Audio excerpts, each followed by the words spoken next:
Hello and welcome to Living as Is.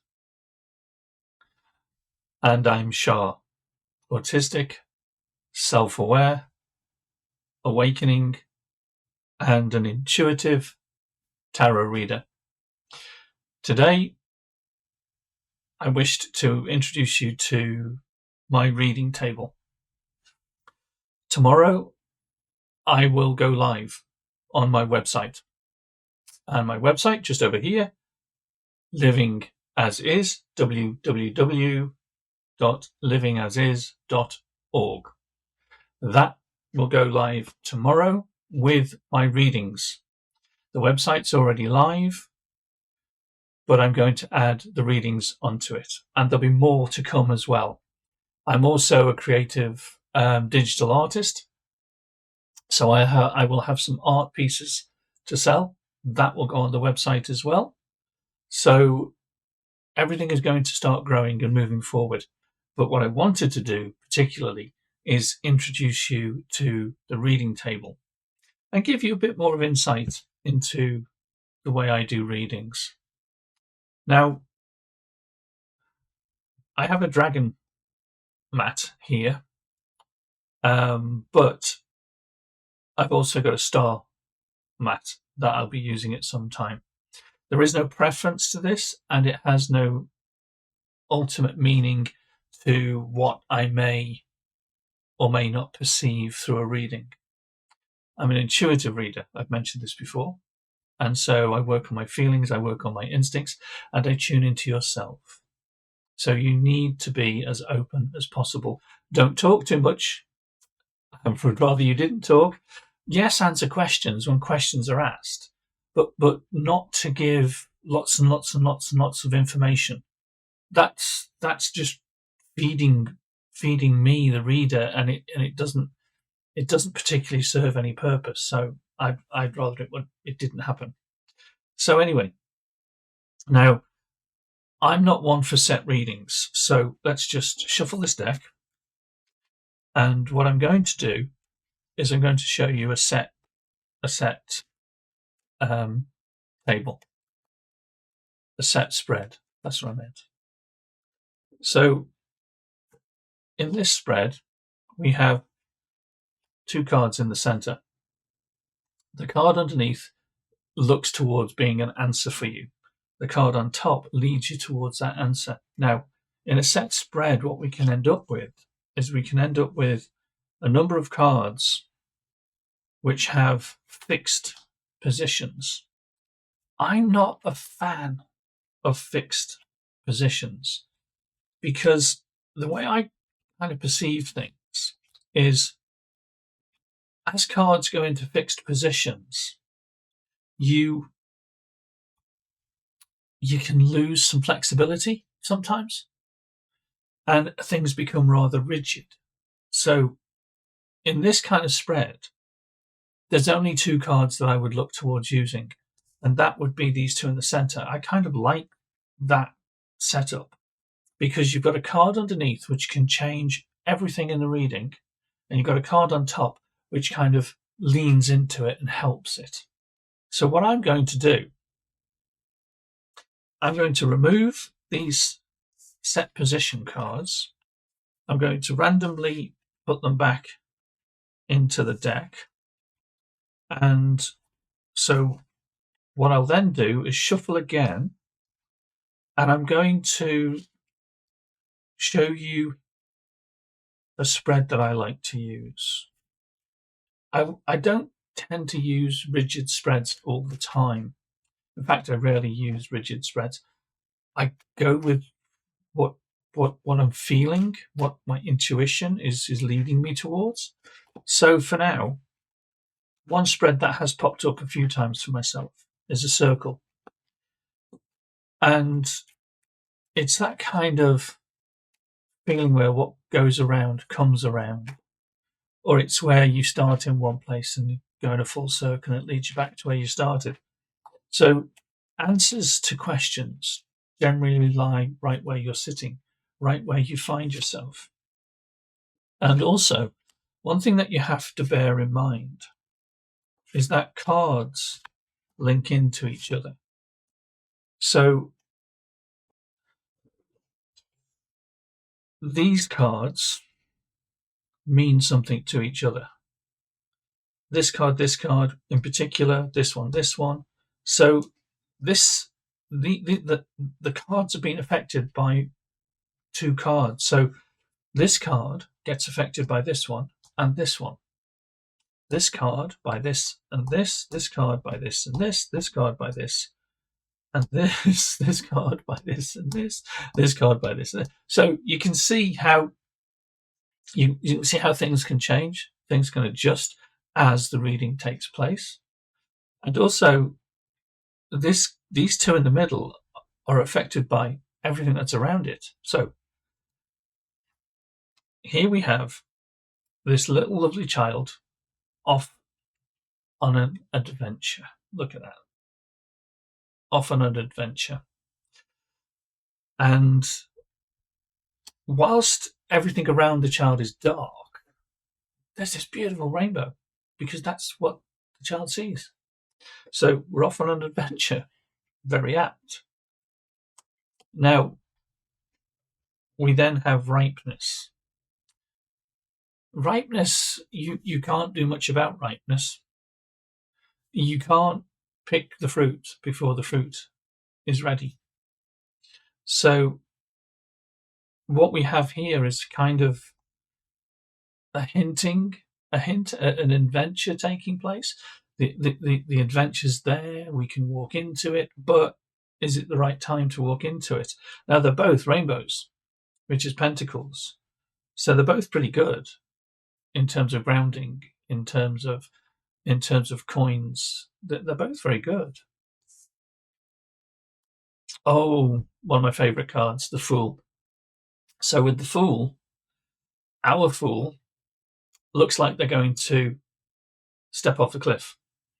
But the thing about the Fool is very knowledgeable. They're very aware of what's going on, very aware of everything that's around them. So they're not really stepping off a cliff.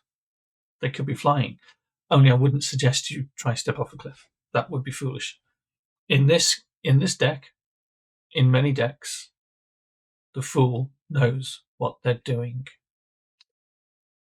So we have ripeness with the Fool. We have ripeness with an adventure. So ripeness is waiting for the right time. So we're waiting for an adventure, and we're waiting for the right moment to allow information to come forward, to allow life to come forward. This deck was designed by a fan of Osho, somebody who supported Osho, somebody who studied under Osho. And so this is a Zen Buddhist deck. I've mentioned this in previous video. And so here we have nothingness, emptiness. From this, everything moves forward. The Fool and nothingness for me would make this quite deep, would make whatever's going on here, whatever's sitting in the middle under these cards here, this would make it very deep. This would give so much meaning to this. The Fool knows what they're doing, knows what's going on. Everything rises from nothingness.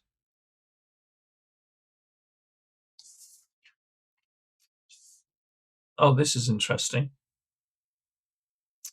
This is very interesting.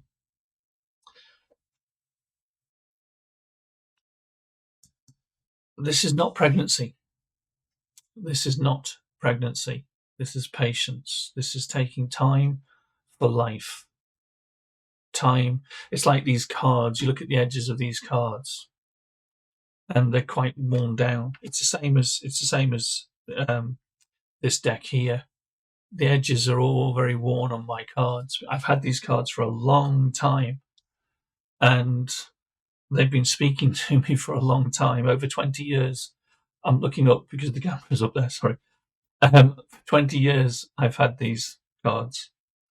And so patience, you're waiting for the right moment. You're waiting for the moon cycles. You're waiting for pregnancy. You're waiting. This doesn't say somebody's pregnant. This just says wait. But then we've got ripeness. You can't pick the fruit until it's the right time. So we've got two cards of waiting, but waiting in very different ways.